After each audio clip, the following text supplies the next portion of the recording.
Hey, I'm Miles.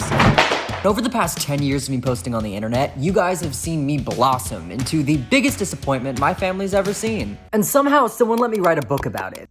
You guys get to read my story, so I wanted to hear yours. I feel like there's so many YouTubers that I looked up to when I was growing up that would just be like, it's okay. Like you can come out and it's gonna be okay for you. And I was just like, it's so easy for you to say because you're living in West Hollywood and I'm over here and you're like, rich and famous for being gay, and I am so afraid of my parents seeing my text, you know? But you know I'm always trying to like give the gabies and the theybies some advice. So I wanted to do it in a way that would actually be helpful to you and your life and your career. And I reached out to a bunch of LGBTQ plus icons that you probably know of, but maybe you don't know that they're actually from your hometown or your state or your country. They're confident out people, but they know what it's like to be in the closet exactly where you are. So that's what the series is. I'm gonna show a question and then I'm gonna harass someone that's famous to give me an answer. Okay, you got it? Let's do it. About to talk to Tegan and Sara. I look like a math teacher. The second grade math teacher. Doesn't look good. Hello? Hi. Hey. Long time no see to one of you. I've only met one of you. You've only met me. Yeah. Miles, you're in LA, right? I am in LA. You guys in Canada, right? Yeah, I'm in Vancouver. I'm in North Vancouver. Well, so you guys grew up in Canada, so what was it like socially realizing you were LGBT? Because in America, like, you know, I officially like did the big come out to my family in 2015. 2015 was also the first year that like it's legal to get married to your partner. So is that similar to like Canadian history, or is that like way different? In Canada, called the Marriage Equality Act, happened in 2005. So we were 25 years old when marriage equality became legal in Canada. Well, when you guys were in your adolescence and you were navigating, figuring out your sexuality and your identity in like a really heteronormative space, was there ever any doubt of like, oh, what if I'm wrong? Or was it pretty like, I know this is what's happening? Tegan and I wrote a memoir that came out last year. that's like my pitch for if people are actually really curious about how different our experience as twin sisters growing up next door in bedroom, like the experience was profoundly different. And we grew up with the same group of friends, the same parents, genetically identical, and yet we had really unique experiences. I knew that I liked girls. I didn't know what the name of that was for a long time. Like in the 90s, everyone was still using the word homosexuality. And I knew this clinical word. Mm-hmm. I did not identify with it. In fact, I was scared of it. And I was even more terrified of the word lesbian. And I think now as an adult, I have a way to explain that. And I think for me, I wasn't just grappling with my sexuality, I was also grappling with my expression of gender. Whatever lesbian was, I was like, nope, not me. I don't know what that is, but it is not me. And I felt really distressed by not being able to just not having vocabulary. I did not know how to explain it. Well, I got a teenager that reached out to me from Ontario, and I'm hoping you guys will be able to help. So they're in the process of realizing their sexuality, but they're super scared to come out to their family and even their friends for the fear of what if I'm wrong? Right. And so they're like, you know, if I come out and it's this big thing and everyone looks at me different, then in a year, what if I want to date someone else? Like, what do I do? And so their exact question to me was like, you know, how do I feel accepted and really, you know, be who they are right now? No one do that. They're just really afraid of what ifs. Yeah. Really great question. And I think it's super timely because what's been really awesome about the last decade or so is this sort of smashing of the binary. People identifying with less of a structure and more of just like a fluidity, and how cool that's been. But I totally resonate with this idea though that you want to identify as something, you want the acceptance and love, you want to let everybody in your life know this part of yourself that's so significant. There's an exploration part of it, of course. Sorry about the truck going by. Someone else is exploring my neighborhood. But there's an exploration part that's so important for any age. No matter what age you are, no matter how many times you've explored your sexuality, you can always explore it again.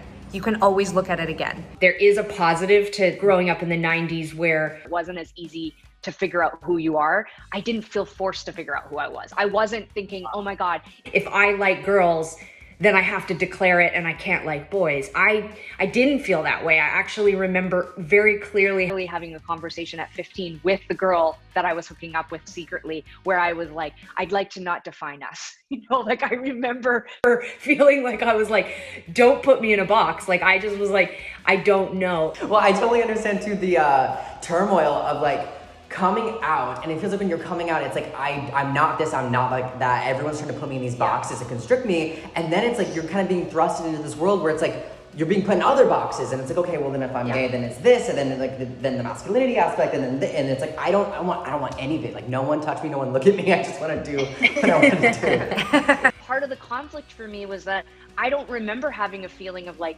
ew, I don't like boys. I just remember being like into guys and feeling like, okay, I'm into guys. But then I remember thinking about women and thinking about girls and thinking like, God, this feels way more intense. And then hooking up with the first girl, it was like, I knew within a millisecond. I just was like, I think this is what it feels like. When I came out at 18 to my mom, I did call myself bisexual because I still did feel like I didn't want to define myself just as gay, because I think I still did have a desire to explore things. And I did. Like, I did. You know, I was a young 18-year-old person, and I would go to the bar and be like, am I attracted to this guy that is paying attention to me? And I didn't have the word spectrum at the time, but like, I think I realized at some point, like, I'm on a spectrum, and I was attracted to being able to define myself more broadly. But, you know, now I'm like, I'm so gay. Like, I feel very, very gay, you know?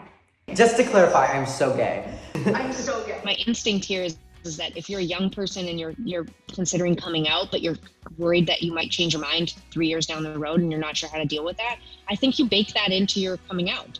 I feel very sure right now that I'm queer and I want to explore that. But I also understand that sexuality is a spectrum, and that as I grow and develop, that I might be attracted to a different kind of person who expresses themselves differently. And I would ask you not only to accept where I am right now, but accept that that can change. What a way the world would be so different if we all had that. Like, if we all had that option to like really like... We all had the option to like love who we want to love and like do what we want to do, like free will. Like, that'd be cool. Yeah. And I think, you know, it's interesting too, because this is bringing up for me that even at, I think I was around 27 or 28 when I started identifying as queer. Because I would talk about exactly this thing. Even at 28 years old, I was like, sometimes I just don't feel attached to the word gay, and I don't feel attached to the word lesbian. I hate the word lesbian. I do think Tegan's right. There's a way to challenge our friends and our family to accept us now and in the future by acknowledging that our identity can be all of these things, and we just haven't figured it out yet.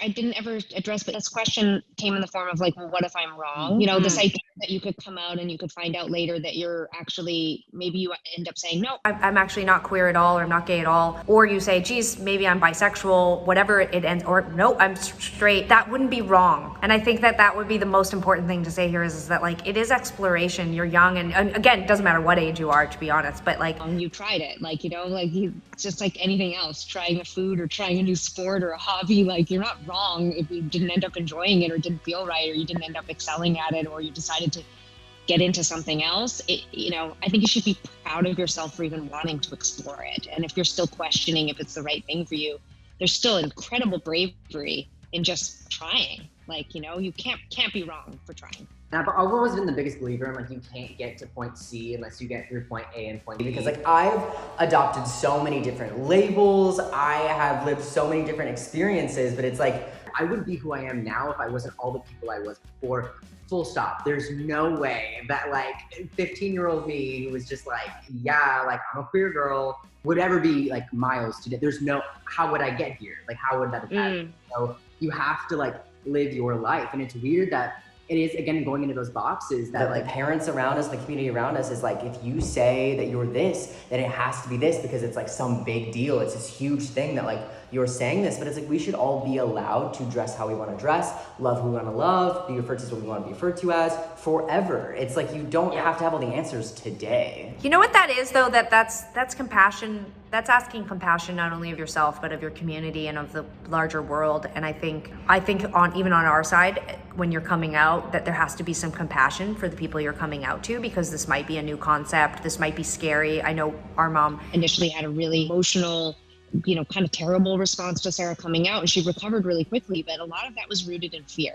When you're coming out, the people around you who love you and care about you, their primary emotion initially is probably going to be some confusion or fear. And, we see a lot of negative stuff about being LGBTQ in the press and the media and stuff. And I think that we have to have compassion for people to like take it in and absorb it. And I think it's okay, like I said, to bake into your coming out that same sentiment. Even if you're having a difficult time ingesting and taking in what I'm saying, if you could just have compassion and patience with yourself, with me, as I explore and try to figure this out. Because I do actually think as humans, we do box everything.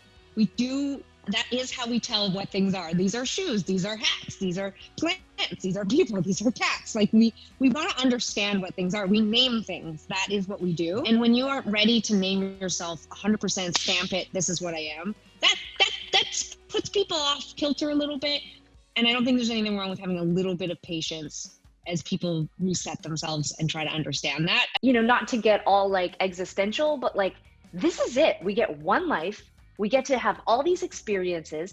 We get to meet people and be close to people and get to know and understand people. I think being gay is amazing for those exact reasons. I mean, feeling fear is totally normal, but like, this is an amazing opportunity to be more present and in real life and not have to sort of like perform a kind of relationship. It's do you. Be whoever you want to be. Like, that's the greatest part of being gay. I thank the universe every day for making me gay. Like, I am like, so glad I'm gay.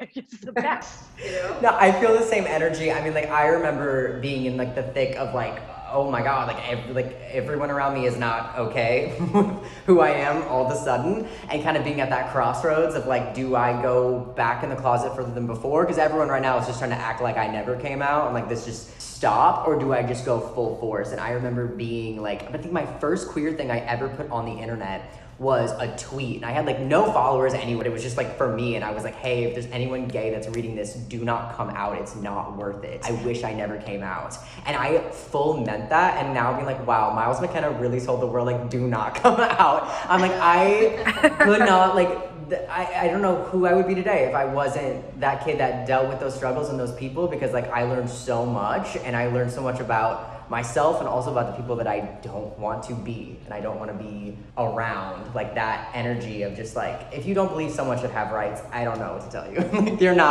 not going to be friends. Like, one of the most remarkable things, and I talk about this now as if I'm like 1,000 years old, but like I watch young queer people, and a lot of them are trying to emulate straight people. They are trying to say, see, we're just like you. I want to get married. I'm just like you. There's nothing to be afraid of. And I'm like, actually, I think the cool thing about being queer is that we don't have to be like those people. We don't have to force ourselves into one idea or one relationship or one experience. No, that's absolutely huge. I really appreciate you both. Thank you so much for like everything you guys have done. Seriously, your legacy is huge, and it's touched so many generations and different types of people. Like, thank you. Thank you for the work you're doing. Thanks so much, guys. And I will talk to you guys later. If you can send me the videos you guys took, I'll send my email. Miles.